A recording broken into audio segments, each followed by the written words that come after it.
Tahu ada yang mengatakan saya ini bodoh.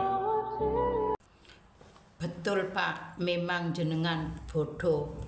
Betul Pak, memang jenengan bodoh, jenengan plonga-plongo tolol. Seandainya jenengan pintar, cerdas, sudah pasti tidak mau gabung Pak Prabowo, ya. Apalagi mencalonkan Gibran sebagai wakil presiden. Itulah kebodohan jenengan. Seharusnya jenengan kalau memang kita harus berpikir yang logika ya Pak, akal yang waras, pikiran yang sehat, hati yang baik, orang jujur ya, tidak busuk hati. Kalau jenengan baik hati sudah pasti mendukung Pak Ganjar. Kan pada waktu itu Pak Ganjar juga nyapres ya. Ya ingat ya, pada waktu jenengan nyapres lawan Pak Prabowo, Pak Ganjar juga banyak menyumbangkan kemenangan untuk jenengan. Ya banyak pengorbanan jenengan untuk kemenangan jenengan, kampanye sana sini.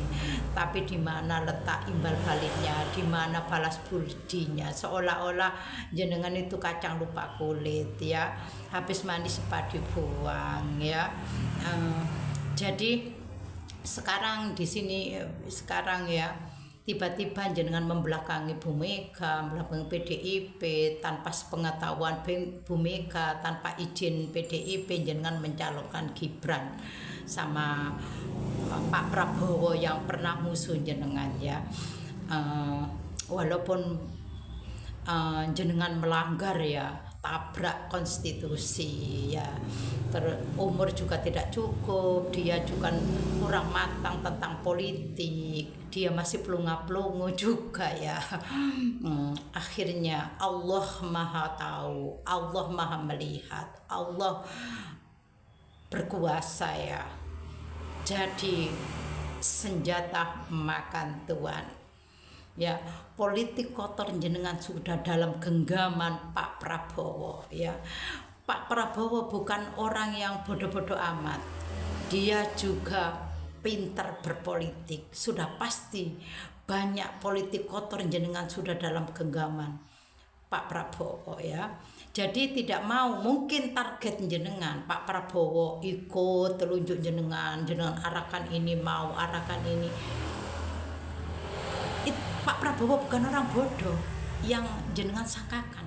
Pak Prabowo juga orang politikus ya. Sekarang jenengan seperti apa ya, habis manis sempat dibuang Pak Prabowo, kacang lupa kulit dibuang Pak Prabowo, habis manis ya sempat dibuang Pak Prabowo, air susu dibalas air mata. Begitulah jenengan terhadap PDIP ya.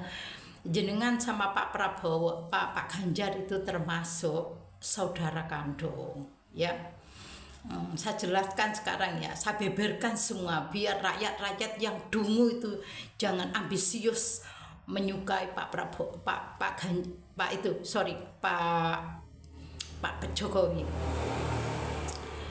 Jenengan dibesarkan PDIP, jenengan derajat pangkat termasuk dari PDIP, walaupun memang semua Allah yang memberi, tapi jalannya Pak, jalannya jenengan dilahirkan dari PDIP, Bu Mega jadi wali kota 2 periode, gubernur sampai presiden 2 periode, tapi jenengan kurang bersyukur, kurang menikmati derajat pangkat yang diberikan dari PDIP ya. Tanpa diusung PDIP, jenengan bukan siapa-siapa. Jenengan masih tukang kayu. Seperti saya Pak, orang biasa, tukang jahit. Uduk, baru dapat duit. Baru dapat duit ya. Oke. Tapi kurang bersyukurnya jenengan, sedangkan fasilitas mewah, makan enak semua, terjamin apa semua ya. Bukan seperti kita ini rakyat kecil, tunggu jahit baru dapat duit, beli beras, beli ini, beli itu ya. Oke. Itulah tiba-tiba di akhir masa jabatan periode kedua jenengan kelihatan hatinya busuk, hatinya kotor, kelihatan rakusnya, serakahnya kuasa, tamaknya jabatan, jadi mencalonkan si Fufu Fafa yang masih blonga-blongo. Jadi jenengan sudah melupakan jasa PDIP yang membesarkan nama jenengan sampai jadi nomor 1. Tapi 10 tahun jadi presiden saya amati politik kotor jenengan tidak punya nyali keberanian untuk memberantas korupsi. Tidak punya nyali keberanian untuk mengeluarkan perpu perampasan aset, apalagi untuk memenjarakan para koruptor hukuman mati. Kenapa? Alasannya saya jelaskan ya. Oleh karena semua anak-anak Pak Jokowi korupsi, mantunya korupsi, ponakan Pak Jokowi juga korupsi triliunan, bukan calang-calang, bukan main-main. Pertamina bahkan menguras kekayaan negara dengan korupsi dengan anak-anak jenengan sendiri. Tapi hanya orang yang punya mata tapi buta, yang punya telinga tapi peka, memuji-muji Jokowi dan anaknya seperti Kaisang dan Gibran ya. Sekarang ya kelihatannya busuk hati betul juga.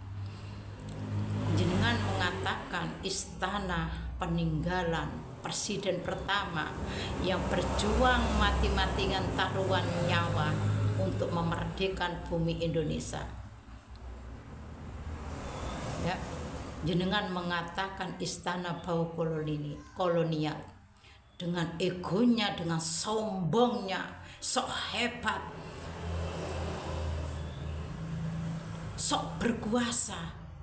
Akhirnya jenengan menciptakan istana pelacuran di IKN. Allah Maha Kuasa mau besar. Dengan keegoan jenengan sembahan, Allah sudah membatalkan jadi istana IKN, tempat hasil korupsi jenengan. Batu bara disembunyikan di situ dan tempatnya sarang pelacuran. Kira-kira baik mana Pak? Yang mengatakan istana bau kolonial tapi jenengan buat istana pelacuran, tempat maksiat. Ya kita saling waras. Mana-mana pendukung Jokowi. Ya jelas saya kuliti sebab saya juga mengamati tentang politik kotor Pak Jokowi. Jenengan tidak berjuang mati-matian taruhan nyawa untuk mempertahankan kemerdekaan Indonesia, tapi jenengan menguras kekayaan Indonesia. Jenengan korupsi bersama anak-anak jenengan, dengan kroni-kroni jenengan, dengan gembel-gembel jenengan, dengan penjilat-penjilat jenengan. Itulah kebodohan rakyat apabila mendukung jenengan, keluarga jenengan. Kelihatan jenengan mencerminkan kerakusan keserakahan kuasa, mencerminkan jenengan atini ela, atini busuk, dolim, serakah, tamat, sekeluarga. Tidak tahu diuntung, tidak tahu terima kasih, tidak tahu bersyukur. Jenengan sampai dapat nomor 1. Ya kita sebagai rakyat kecil memang sudah tahu, seolah-olah Indonesia ini tidak ada gunanya, kepolisian, kejaksaan, pengadilan, KPK dan sebagainya. Oleh karena jenengan sudah mengajarkan lobby-melobi. Dari konstitusi waktu Gibran kita sudah melihat bahwa enggak benar cara Pak Jokowi untuk ditiru. Memang betul tidak ada keadilan di Indonesia ini. Tumpul untuk orang atas yang punya duit miliaran, tapi tajam untuk rakyat kecil. Kalau rakyat kecil buat kesalahan seperti mencuri sepeda motor, mengeluarkan undang-undang KUHP betul, pasal berapa, dan pasal berapa. Tapi koruptor yang triliunan banyak remisi, banyak dimaaf. Sedangkan itu bajingan, maling. Ya doa saya aja, seluruh Indonesia para koruptor dari kepala desa sampai presiden berikan azab yang besar, karma yang besar. Seperti sekarang Jokowi sudah dapat karma, hukum karma yang besar. Semua jangan sampai anak turunnya para koruptor menjadi penguasa di negeri ini. Dengan caramu seperti apa ya Allah? Seperti mana politik Jokowi sekarang sudah terbaca hukum karmanya dan azab yang besar.